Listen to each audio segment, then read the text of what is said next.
चॅनलला सबस्क्राइब करा आणि बेल आयकॉनला प्रेस करा। नाशिकमधील गंगापूर रोड हद्दीतील महात्मा नगर जवळील रॉयल अर्चित सोसायटीत एक धक्कादायक आणि संतापजनक प्रकार समोर आला आहे। एका घरमालकाने स्वतःचा मालकीचा फ्लॅट एका कुलकर्णी नावाच्या महिलेला भाड्याने दिला आहे। सुरुवातीला झालेला करार संपून आता 4 वर्षांचा कालावधी उलटूनही त्या महिलेने घर खाली केलेले नाही। विशेष म्हणजे या कालावधीत 1 रुपयाही भाडे दिले गेलेले नाही। या भाडेकरू महिलेने केवळ घराचा भाडे न भरता संबंधित सोसायटीचा जवळपास 2 लाखांचा मेंटेनन्स देखील थकवलेला आहे। हा बोजा आता पूर्णपणे घरमालकावर पडला आहे। भाडे नाही, मेंटेनन्स नाही, पण घरावर मालकी असल्यागत वागणं मात्र सुरूच। घर रिकामं करण्याबाबत वारंवार विनंती करूनही तसेच पोलीस स्टेशनमध्ये अनेक वेळा धाव घेऊनही या महिलेने फेब्रुवारी 2025 पर्यंत घर खाली करतो अशी हमी दिली होती। मात्र आता त्यालाही 4 महिने उलटून गेले आहेत आणि घर अजूनही ताब्यात दिले गेलेले नाही। घरमालक सौरभ तारे 6 महिन्यापासून गंगापूर रोड पोलीस स्टेशनच्या चक्रा मारत आहेत। पोलिसांनी समज दिली, समजुतीच्या प्रयत्नांची 1 नाही 2 वेळा केली, पण प्रत्यक्षात कुठलीही कारवाई न झाल्यामुळे भाडेकरूची दादागिरी सुरूच आहे। या सर्व प्रकारात सर्वात दुःखद बाब म्हणजे घरमालकाचे वृद्ध आई वडील सध्या घराविना हलाखीत राहत आहेत। ज्यांच्या नावावर प्रॉपर्टी आहे त्यांना आज तिथे प्रवेश मिळत नाहीये, हेच खरं दुःख। या प्रकारामुळे संपूर्ण परिसरात संतापाची लाट आहे। जर स्वतःच्या घरात राहण्यासाठी कायद्याची काठी घेऊन फिरावं लागत असेल तर त्या कायद्याला काय म्हणावं असा सवाल आता अनेक घरमालकांमध्ये उपस्थित होतोय। सध्या हा प्रकार नाशिकमधील अन्य प्रॉपर्टी धारकांसाठी धोक्याची घंटा ठरत आहे। कायद्याच्या नावावर जर भाडेकरूंना अशी मोकळीक दिली जात असेल तर उद्या अनेक मालक स्वतःच्या घरातही राहू शकणार नाहीत। ब्युरो रिपोर्ट रणजित झापर्डेसह स्टार लोकशक्ती न्यूज नाशिक। मी अर्चित रॉयल महात्मा नगरमध्ये राहतो। इथे मी फ्लॅट एका कुलकर्णी मॅडमला दिला होता।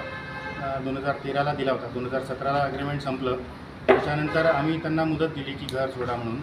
4 वर्ष झाले ते भाडं देत नाही आहेत, फ्लॅट पण सोडत नाही आहेत। मागच्या 6 महिन्यापासून आम्ही गंगापूर पोलीस चौकीला चक्रा मारतोय।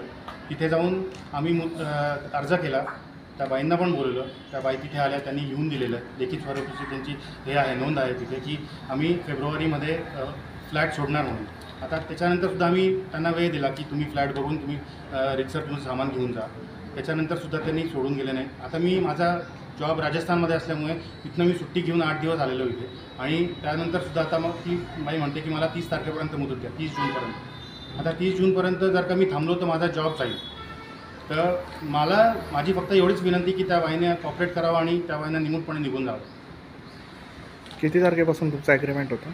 आमचं ॲग्रीमेंट 1 वर्षासाठी होतं, 2017 जानेवारी ते 2017 नोव्हेंबर। ओके।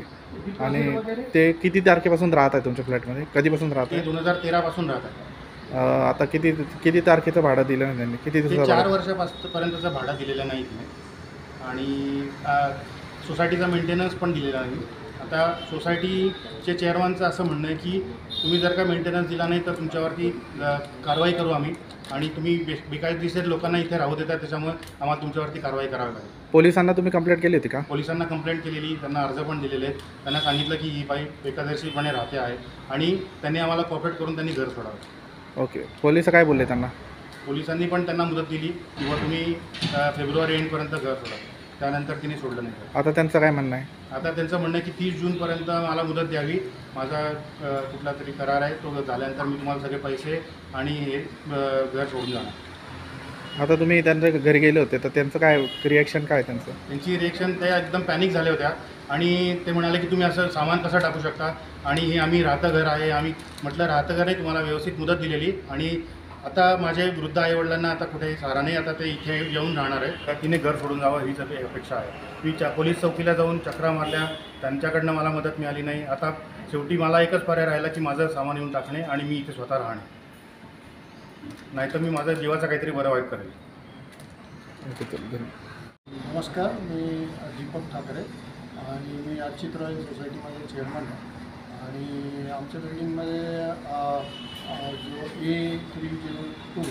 201 हा फ्लॅट भाड्याने दिलेला आहे आणि ते बेसिकली 2-4 वर्षापासून मेंटेनन्स नाही आणि ओनरला पण नोटीस पाठवलेले आहे, परंतु ते भाड्याने देत, त्यामुळे ओनर पण मेंटेनन्स देत नाही असं आमच्या प्रकारे निदर्शनात आलं आहे. तर आम्हाला सोसायटी मेंटेन करायला फार त्रास होतो, तर त्याच्यासाठी मेंटेनन्स हा जरुरीचा आहे. तो या भाडेकरूंनी नाही दिला, असे भाडेकरू राहण्यात पण पाहिजे. इथे सगळे स्टँडर्ड लोक राहत आहेत आणि त्यांनी ते जाणून घ्यावं आणि लवकरात लवकर ते घर खाली करून आम्हाला मेंटेनन्स मिळाला पाहिजे याची तरतूद करावी. सर जवळपास किती मेंटेनन्स बाकी आहे सोसायटीचा? अराऊंड 2 लाख रुपयाच्या वरती मेंटेनन्स बाकी आहे. ओके. घरमालकांना तुम्ही सांगितलं होतं? घरमालकाला आम्ही नोटीस दिलेली आहे, व्हॉट्सअपवरती पण सांगितलेलं आहे. सर गेल्या अच्छी मेंटेनन्स हा ओनर देत असतो. ओनरनी जर भाडेकरू ठेवला तर त्याला तो रेंट घेत असतो. तर ओनरकडून आम्ही मेंटेनन्स कलेक्ट करतो. तर सगळे ओनर तर देत आहे, पण ह्या काही फ्लॅट जे यांना रेंट मिळालं नाही त्यामुळे हे मेंटेनन्स देऊ शकतो. तर असं आम्ही त्यांना वेळोवेळी दर महिन्याला मेंटेनन्स नोटिफिकेशन दिलं. नंतर सोसायटीच्या लेटर बरोबर प्रिंट करून त्यांना सांगितलं. पाणी वगैरे बंद करायचं पण आणि आम्ही त्यांना हे सांगितलं की जर तुम्ही मेंटेनन्स नाही दिला तर तुमच्या इसेन्शियल गोष्टी पण आम्ही बंद करू शकतो. वॉर्निंग दिलेलं आहे, पण अजून ॲक्शन अशी घेतलेली नाही. पण आता म्हणजे खूपच झालं. एक तर 2 लाख मेंटेनन्स आम्ही म्हणजे पेंडिंग राहून देऊ शकतो. Okay sir, thank you. नमस्कार, मी संजय तोरणे, अर्चित रॉयल सोसायटीमध्ये 202A फ्लॅटमध्ये राहतो. तर आमच्या शेजारी 201मध्ये मिस्टर तारे म्हणून आहेत. तर त्यांचा फ्लॅट त्यांनी रेंटने दिला आहे, परंतु आम्हाला गेल्या 4 वर्षापासून जवळजवळ 2 लाख रुपये मेंटेनन्स मिळालेलं नाही. आम्ही त्यांना वेळोवेळी लेटर आणि मोबाईलमधून व्हॉट्सअपने पण अपडेट केलं आहे, तरी पण त्यांनी आम्हाला मेंटेनन्स नाही दिला आहे. तर आम्ही उद्या 1-2 दिवसाची वेट करून, तर सपोज त्यांनी आम्हाला मेंटेनन्स नाही दिला आणि त्यांच्या ज्या काही फॅसिलिटीज आहे, पाणी, इलेक्ट्रिसिटी प्लस बाकी कचरा वगैरे उचलण्याचे जे काही फॅसिलिटीज आहे ते आम्ही बंद करू. सर तुम्ही